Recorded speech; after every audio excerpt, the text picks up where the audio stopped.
first ball of his spectral hotting up. It really is hotting up. He's been dismissed over long on. Amateurs.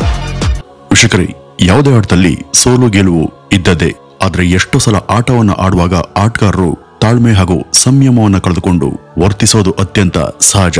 Cricket ಆಟದಲ್ಲಿ ಎಷ್ಟು ಸಲ ಇಂತಹ high voltage ಕ್ಷಣಗಳನ್ನ ನೀವು ಕೂಡ ಗಮನಿಸಿರಬಹುದು. ಆಟಗಾರರ ನಡುವಿನ ಮಾತಿನ ಚಕಮಕಿ, ವಾಗ್ವಾದ ಹಾಗೂ ಪದಗಳ ವಿನಿಮಯ ನಡೆಯೋದನ್ನ ನೀವು ಕೂಡ ಸಾಕಷ್ಟು ಪಂದ್ಯಗಳಲ್ಲಿ ನೋಡಿರ್ತೀರ. ಎಷ್ಟೋ ತಾಳ್ಮೆಯಿರೋ ಆಟಗಾರರು ಕೂಡ ಇಲ್ಲಿ ಸಹನೆಯನ್ನು ಕಳೆದುಕೊಂಡು ವ್ಯತಿರಿಕ್ತವಾಗಿ ವರ್ತಿಸುವಂತಹ ಸ್ಥಿತಿ ಏರ್ಪಡುತ್ತೆ. ಇವತ್ತಿನ ಈ ಒಂದು ವಿಡಿಯೋದಲ್ಲಿ ಅಂತ 10 ಕೋಪಿಷ್ಟ ಆಟಗಾರರ ಹಾಗೂ ಆ ರಣರೋಚಕ ಸನ್ನಿವೇಶಗಳ ಬಗ್ಗೆ ತಿಳಿಯೋಣ ಬನ್ನಿ ವೀಕ್ಷಕರೇ. ನಾವು ಮೊದಲಿಗೆ ಆಟಗಾರರಾದಂತ ಅಶ್ವಿನ್ ರವರ ಬಗ್ಗೆ ಹೇಳಬೇಕಾಗುತ್ತೆ. ಇವರನ್ನ ತುಂಬಾ ಕೂಲ್ ಹಾಗೂ ಬ್ಯಾಲೆನ್ಸ್ಡ್ ಆಟಗಾರ ಅಂತ ಕರೆಯಲಾಗುತ್ತೆ. ಒಂದು ಪಂದ್ಯದಲ್ಲಿ ಇವರು 35 ಬಾಲ್ಗಳಿಗೆ 55 ರನ್ ಅನ್ನ ಹೊಡೆದು ಔಟ್ ಆಗಿದ್ರು. ಅವರ ಸಹ ಆಟಗಾರರು ಬ್ಯಾಟಿಂಗ್ ನಲ್ಲಿ ನಿರತರಾಗಿದ್ದಾಗ ಅವರು ಸತತವಾಗಿ ಬಾಲ್ಗಳನ್ನ ವ್ಯರ್ಥ ಮಾಡುವಾಗ ಅಶ್ವಿನ್ ಇದನ್ನೆಲ್ಲ ನೋಡಿ ಸ್ವಲ್ಪ ಸಹನೆ ಕಳೆದುಕೊಂಡಂತೆ ಇರೋದನ್ನ ಮೀಡಿಯಾ ಕೂಡ ಗಮನಿಸಿದ್ವು. ಒಂದ್ಸಲ ಅವರ ಟೀಮ್ಮೇಟ್ ಒಬ್ರು ಬಾಲನ್ನ ಬೌಂಡರಿಗೆ ಹೊಡೆಯುವಂತ ಭರದಲ್ಲಿ ಎದುರಾಳಿಗಳಿಗೆ ಕ್ಯಾಚ್ ಅನ್ನ ಕೊಟ್ಟಾಗ ಆಗ ಸಂಪೂರ್ಣವಾಗಿ ತಾಳ್ಮೆಯನ್ನು ಕಳೆದುಕೊಂಡು ತಮ್ಮ ತಂಡದ ಬ್ಯಾಟ್ಸ್ಮನ್ ಗಳಿಗೆ ಕೈ ಸನ್ನೆ ಮಾಡಿ warning ಕೊಟ್ಟಿದ್ದನ್ನ ಮೀಡಿಯಾಗಳು ಗಮನಿಸಿದ್ವು. Telling his batters to just stick and run, not to get carried away. ಈ ಒಂದು ಪಂದ್ಯ ಮುಗಿದ ನಂತರ ಇಂಟರ್ವ್ಯೂ ಅನ್ನು ಕೊಡುವಾಗ ಅಶ್ವಿನ್ ತಮ್ಮ ತಂಡದವರ ಹತ್ರ ನಾನು ಕೆಲವು ವಿಷಯಗಳನ್ನ ಮಾತನಾಡುವಂತ ಅಗತ್ಯ ಇದೆ ಅಂತ ಹೇಳಿದ್ರು. ಇನ್ನು ಎರಡನೇದಾಗಿ ನಾವು ಸಿನಾನ್ ಖಾನ್ ಎಂಬ ಹೊಸ ಆಟಗಾರನ ಬಗ್ಗೆ ಹೇಳಬಹುದು. ಇವ್ರ ಹೆಸರನ್ನ ಬಹುಶಃ ಅನೇಕರು ಕೇಳದೆ ಇರಬಹುದು. ಹೊಸ ಆಟಗಾರನಾದ್ರೂ ಆಟಕ್ಕಿಂತನೂ ಕೂಡ ಕೋಪದಲ್ಲಿ ಇವರು ಎತ್ತಿದ ಕೈ. ಅದೊಂದು ಪಂದ್ಯದಲ್ಲಿ ಬ್ಯಾಟಿಂಗ್ ನ ಅಬ್ಬರದಲ್ಲಿ ಇದ್ದಂತ ಇವರು ಕೇವಲ 18 ಬಾಲ್ಗಳಿಗೆ 41 ರನ್ಗಳನ್ನ ಬಾರಿಸಿದ್ರು. ನಂತರ ಅವರು ಔಟ್ ಆದಾಗ ತಾವು ಔಟ್ ಆಗಿರೋ ಬಗ್ಗೆ ಸ್ವತಃ ಅವರಿಗೇನೆ ನಂಬಿಕೆ ಬರಲಿಲ್ಲ. ಆದ್ರೂ ಕೂಡ ಅಂಪೈರ್ನ ಡಿಸಿಷನ್ ಔಟ್ ಅಂತ ಬಂದಾಗ ಕೋಪದಿಂದನೇ ಅಲ್ಲಿಂದ ಹೊರಟಂತ ಅವರು ಏಕಾಏಕಿ ಈ ರೀತಿ ದಾಳಿ ಮಾಡೋರ್ ಹಾಗೆ ತಮ್ಮ ಕೋಪವನ್ನ ವ್ಯಕ್ತಪಡಿಸಿದ್ರು. ಈ ಒಂದು ಪಂದ್ಯವನ್ನ ಟೆಲಿಕಾಸ್ಟ್ ಮಾಡ್ತಿರುವಂತ ಮೀಡಿಯಾಗಳು ಈ ಒಂದು ದೃಶ್ಯವನ್ನ ಪದೇ ಪದೇ ಹೈಲೈಟ್ ಮಾಡಿದ್ವು.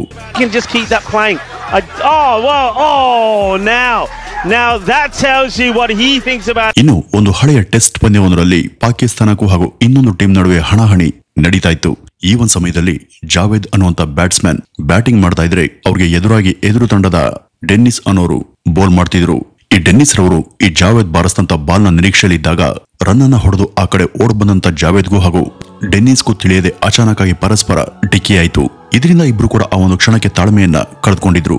ಈ ಡೆನ್ನಿಸ್ ಜಾವೇದ್ನ ಕಡೆ ಓಡಬಂದು ತಮ್ಮ ಬಲಗಾಲಿಂದ ಅವರನ್ನ ತಳೆದಾಗ ಮಧ್ಯದಲ್ಲಿ ಅಂಪೈರ್ ಅವರನ್ನ ಸಂಭಾಳಿಸ್ತಾ ಇದ್ರು ಕೂಡ ವಿಚಲಿತರಾದಂತ ಜಾವೇದ್ ತಾವು ಕೈಲಿ ಹಿಡಿದಂತ ಬ್ಯಾಟ್ ನಿಂದ ಅವರ ಕಡೆ ಹಲ್ಲೆ ಮಾಡುವ ರೀತಿ ಹೋಗ್ತಾರೆ.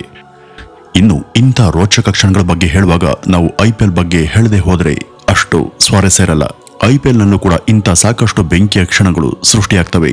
ಅವುಗಳಲ್ಲಿ ನಾವಿಲ್ಲಿ ಹೇಳಬೇಕಾದದ್ದು ಅದು ವಿರಾಟ್ ವರ್ಸಸ್ ಗೌತಮ್ ಗಂಭೀರ್ ಇಬ್ರು ಆಟಗಾರರ ನಡುವಿನ ಸಂಘರ್ಷದ ಬಗ್ಗೆ.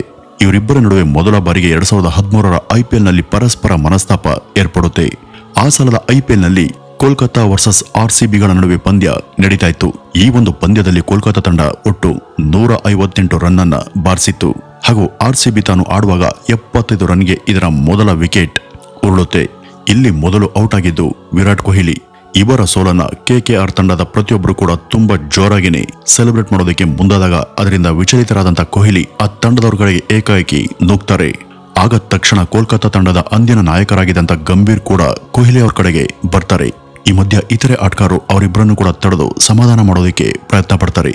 ಈ ರೀತಿಯಾಗಿ ಅವತ್ತು ಅವರಿಬ್ಬರು ಪರಸ್ಪರ ಮುಖಾಮುಖಿಯಾಗಿದ್ದು ಆ ಸಲದ IPL ಮೀಡಿಯಾದಲ್ಲಿ ಮುಖ್ಯ ಸುದ್ದಿಯಾಗಿ ಎಲ್ಲಾ ಕಡೆ ವೈರಲ್ ಆಗಿತ್ತು. ಅಲ್ಲಿಂದ ಶುರುವಾದಂತ ಈ ಇಬ್ಬರ ನಡುವಿನ ದ್ವೇಷ ಮುಂದಿನ ಅನೇಕ ಪಂದ್ಯಗಳಲ್ಲಿ ಅನೇಕ ಸೀಸನ್ಗಳಲ್ಲೂ ಕೂಡ ನಿಲ್ದೆ ಮುಂದುವರಿಯುತ್ತೆ. ಮುಂದೆ ಇದಾಗಿ 10 ವರ್ಷಗಳ ನಂತರ ಅಂದ್ರೆ 2023ರ IPL ನಲ್ಲೂ ಕೂಡ ಗಂಭೀರ್ ಹಾಗೂ ಕೊಹ್ಲಿ ಈ ಇಬ್ಬರ ನಡುವೆ ಮಾತಿನ ಚಕಮಕಿ ಹಾಗೂ ಸಂಘರ್ಷ ಏರ್ಪಟ್ಟಿತ್ತು. ಸಾಮಾನ್ಯವಾಗಿ ಈ ಪಂದ್ಯ ಮುಗಿದ ನಂತರ ಎಲ್ಲ ಉಭಯ ತಂಡದ ಆಟಗಾರರು ಪರಸ್ಪರ ಕೈ ಕೋಲ್ಕೋದಿಕ್ಕೆ ಹೋಗೋದು ವಾಡಿಕೆ. ಅದೇ ರೀತಿ ಅವತ್ತು ಕೂಡ ಆಗಿತ್ತು. ಆದ್ರೆ ಈ ಕೊಹ್ಲಿ ಹಾಗೂ ಗಂಭೀರ್ ಇಬ್ರು ಕೂಡ ಪರಸ್ಪರರ ಬಗ್ಗೆ ಕೋಪಗೊಂಡಿದ್ರು. ಇಲ್ಲಿ ಹ್ಯಾಂಡ್ಶೇಕ್ ಮಾಡುವಾಗ ಕೊಹ್ಲಿಗೂ ಹಾಗೂ ಕೋಲ್ಕತ್ತಾ ತಂಡದ ಬೇರೆ ಯಾರೋ ಆಟಗಾರನಿಗೂ ಮನಸ್ತಾಪ ಆದಾಗ ಇದನ್ನ ಗಮನಿಸಿದಂತ ಗಂಭೀರ್ ಕೂಡ ಕೊಹ್ಲಿ ಕಡೆಗೆ ಕೋಪದ ಮುಖಭಾವದೊಂದಿಗೆ ನಡೆದು ಬರ್ತಾರೆ. ಹಾಗೂ ಇದೇ ಒಂದು IPL ನ 2014ರ ಸೀಸನ್ ನಲ್ಲಿ ಪೋಲಾರ್ಡ್ ಹಾಗೂ ಮಿಚೆಲ್ ಇಬ್ಬರ ನಡುವೆ ಉಂಟಾದಂತ ತೀವ್ರ ಘರ್ಷಣೆ ಆಗ ಸಖತ್ ಸದ್ ಮಾಡಿತ್ತು. ಈ RCB ಪಂದ್ಯಕ್ಕೆ ಕೋಲ್ಕತ್ತಾ, ಚೆನ್ನೈ ಮಾತ್ರವಲ್ಲದೆ ಮುಂಬೈ ಇಂಡಿಯನ್ಸ್ ಕೂಡ ಬದ್ಧ ಶತ್ರುಗಳು. ಅವತ್ತಿನ ಪಂದ್ಯ RCB ಹಾಗೂ ಮುಂಬೈ ತಂಡದ ನಡುವೆ ನಡೀತಾ ಇತ್ತು. ಇಲ್ಲಿ ಟಾಸ್ ಅನ್ನು ಗೆದ್ದು ಮೊದಲು ಬ್ಯಾಟಿಂಗ್ ಆಯ್ಕೆ ಮಾಡಿದಂತ ಮುಂಬೈ ತಂಡದಲ್ಲಿ ಪೋಲಾರ್ಡ್ ಹಾಗೂ ರೋಹಿತ್ ಇಬ್ರು ಕೂಡ ರನ್ ಅನ್ನ ಕಲೆ ಹಾಕುವಲ್ಲಿ ನಿರತರಾಗಿದ್ರು. ಇವ್ರಿಗೆ ಎದುರಾಗಿ RCB ತಂಡದ ಮಿಚೆಲ್ ಎಂಬ ಬೌಲರ್ ಬೋಲ್ ಮಾಡ್ತಿದ್ರು. ಬೌಲಿಂಗ್ ಮಾಡುವಾಗ ಪೋಲಾರ್ಡ್ ಪಕ್ಕಕ್ಕೆ ಸೊರೆದು ಹೋದ್ರೂ ಕೂಡ ಈ ಮಿಚೆಲ್ ಬೋಲನ್ನ ಮಾಡಿದಾಗ ಇದರಿಂದ ತಾಳ್ಮೆನ ಕಳೆದುಕೊಂಡಂತ ಪೋಲಾರ್ಡ್ ತಾವು ಕೈಲಿ ಹಿಡಿದಿದ್ದಂತ ಬ್ಯಾಟ್ ಅನ್ನ ಜೋರಾಗಿ ಎತ್ತಿ ಗ್ರೌಂಡ್ ಕಡೆಗೆ ಬಡಿದಿದ್ರು. ಆಗ ಈ ಇಬ್ರು ಆಟಗಾರರ ನಡುವೆ ಅಲ್ಲಿ ದೊಡ್ಡ ಸಮರನೆ ಏರ್ಪಡುತ್ತೆ. ಈ ಒಂದು ಬ್ಯಾಟ್ ಏನಾದ್ರೂ ಅಕಸ್ಮಾತ್ ಅಪ್ಪಿತಪ್ಪಿ ಮಿಚೆಲ್ಗೆ ತಾಗಿದ್ರೂ ಕೂಡ ಈ ಒಂದು ಕೃತ್ಯಕ್ಕೆ ಪೋಲಾರ್ಡ್ ಜೈಲ್ಗೆ ಹೋಗ್ಬೇಕಾಗಿತ್ತು. ಆದ್ರೆ ಅದೃಷ್ಟವಶಾತ್ ಅಲ್ಲಿ ಯಾವುದೇ ದೈಹಿಕ ಹಲ್ಲೆ ಅಥವಾ ಅಪಾಯ ಸಂಭವಿಸಲಿಲ್ಲ. ಈ ಒಂದು ಘಟನೆ ಆದ ತಕ್ಷಣ ಇಬ್ರು ಕೂಡ ಮುಖಾಮುಖಿ ಆಗ್ತಾರೆ ಹಾಗೂ ಸುತ್ತ ಇದ್ದಂತ ಎಲ್ಲಾ ಇತರ ಆಟಗಾರರು ಇವರನ್ನ ಸಮಾಧಾನ ಮಾಡಿ ಸುಮ್ಮನಿರಿಸೋದಕ್ಕೆ ಪ್ರಯತ್ನ ಪಡ್ತಾರೆ.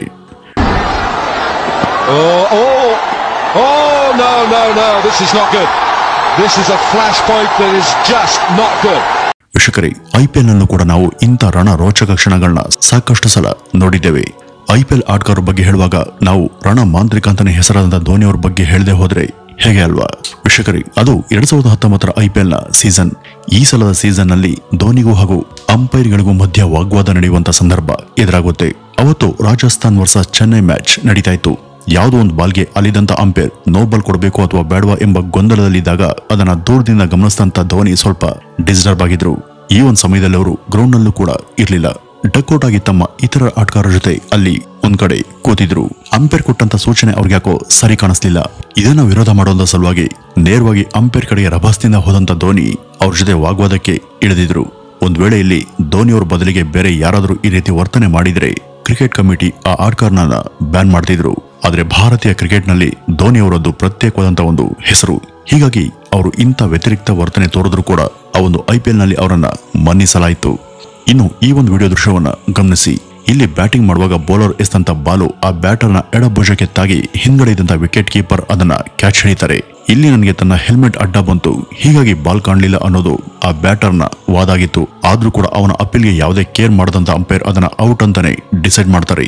ಇದರಿಂದ ತೀವ್ರವಾಗಿ ಕೋಪಗೊಂಡಂತ ಆ ಬ್ಯಾಟ್ಸ್ಮನ್ ಅಸಮಾಧಾನಿತನಾಗಿ ತನ್ನ ಹೆಲ್ಮೆಟ್ ತೆಗೆದು ಅದನ್ನೇ ಬ್ಯಾಟ್ ನಿಂದ ಜೋರಾಗಿ ಬೌಂಡ್ರಿ ಕಡೆ ಹೊಡಿತಾನೆ. ಅದೃಷ್ಟವಶಾತ್ ಅಲ್ಲಿ ಯಾರು ಕೂಡ ಎದುರಿಗೆ ಇರಲಿಲ್ಲ.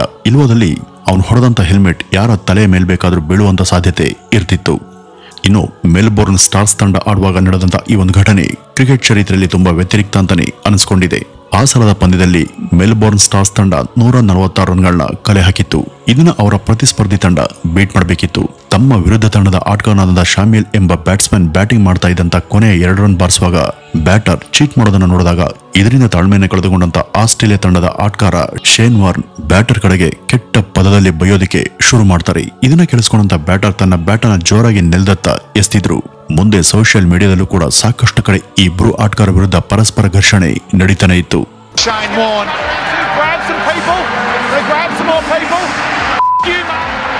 Courageous bowling from Mackay because if he bowls another one and what's going, the bat's thrown. ಇನ್ನು ಪಾಕಿಸ್ತಾನದ PPL ನಲ್ಲೂ ಕೂಡ ಆಗಾಗ ಇಂಥ ಘಟನೆಗಳು ಸಂಭವಿಸ್ತವೆ. ಇದರ ಒಬ್ಬ ಆಟಗಾರನಾದಂತ ಶಕೀಲ್ ಹಸನ್ ಒಂದ್ಸಲ ಅಂಪೈರ್ನತ್ತ ತಾಳ್ಮೆಯನ್ನು ಕಳೆದುಕೊಂಡು ವರ್ತಿಸಿದ್ರು. ಈತನ್ಗೆ ಶಾಂತ ಸ್ವಭಾವದ ಆಟಗಾರ ಹಾಗೂ ಉತ್ತಮ ನಡೆನುಡಿಯ ಪ್ಲೇಯರ್ ಎಂಬ ಹೆಸರಿತ್ತು. ಆದ್ರೆ ತನ್ನ ನಿರೀಕ್ಷೆಯಂತೆ ಅವರು ಔಟ್ ಕೊಡ್ಲಿಲ್ಲ ಅನ್ನುವಂತ ಕೋಪ ಅವನಲ್ಲಿತ್ತು. ಹಾಗಾಗಿ ಈ ಶಕೀಲ್ ಅಲ್ಲಿ ಇದ್ದಂತ 3 ವಿಕೆಟ್ಗಳನ್ನ ಕಿತ್ತು ಜೋರಾಗಿ ನೆಲಕ್ಕೆ ಎಸ್ತಿದ್ರು. ಈ ಮೂಲಕ ತಮ್ಮ ಕೋಪ ಹಾಗೂ ಅಸಮಾಧಾನವನ್ನು ಅವರು ಈ ರೀತಿ ವ್ಯಕ್ತಪಡಿಸಿದ್ರು.